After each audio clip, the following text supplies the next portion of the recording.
जीवन की यात्रा करोड़ों शुक्राणु की जबरदस्त दौड़ से शुरू होती है। ये बाधाओं से भरी एक कठिन दौड़ है जिसमें सबसे स्ट्रांग और सबसे तेज शुक्राणु ही जीता है और एक नया मानव जीवन को जन्म देने के लिए एक अंडे से मिलता है। ये निश्चय फर्टिलाइजेशन हम सभी की कहानी की सेक्स के दौरान लगभग 23 करोड़ शुक्राणु योनि में जाते हैं। इनमें से लाखों योनि से बाहर गिर जाते हैं। योनि के एसिड वातावरण में खत्म हो जाते हैं। हर शुक्राणु का सिर, गर्दन, बीच का पार्ट और पतली लंबी पूंछ होती है। पूंछ के मदद से शुक्राणु 1 मिनट में 4 मिलीमीटर की स्पीड से आगे बढ़ सकते हैं।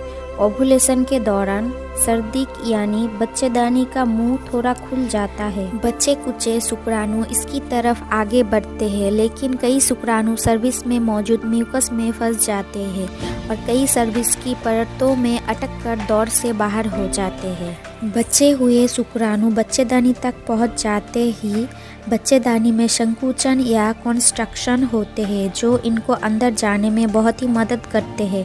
यहाँ भी उन्हें एक और चुनौती का सामना करना पड़ता है। बच्चेदानी में मौजूद इम्यून सिस्टम कैसे शुक्राणु को खतरनाक बाहरी सेल समझकर बहुत सारे शुक्राणु को मार देते हैं।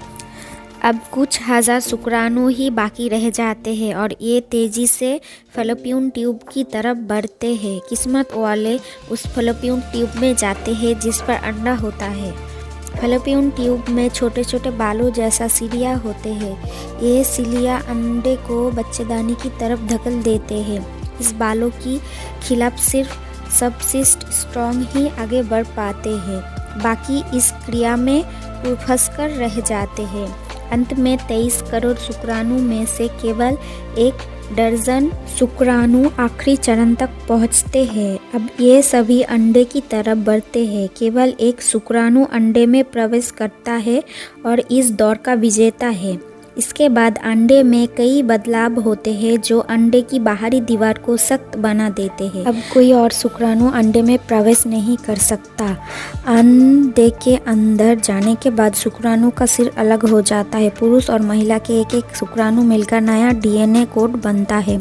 ये प्रकृति का चमत्कार है क्योंकि हर डीएनए कोड यूनिक होता है। फर्टिलाइजेशन की इस प्रक्रिया के बाद एक नया सेल बनता है जिसे ज़ाइगोट कहा जाता है। ज़ाइगोट अब बच्चेदानी की सुरक्षित घर की तरफ अपना सफ़र शुरू करता है और जहां ये 40 हफ्ते में एक बच्चे में बदल जाते हैं। Take care all moms, bye.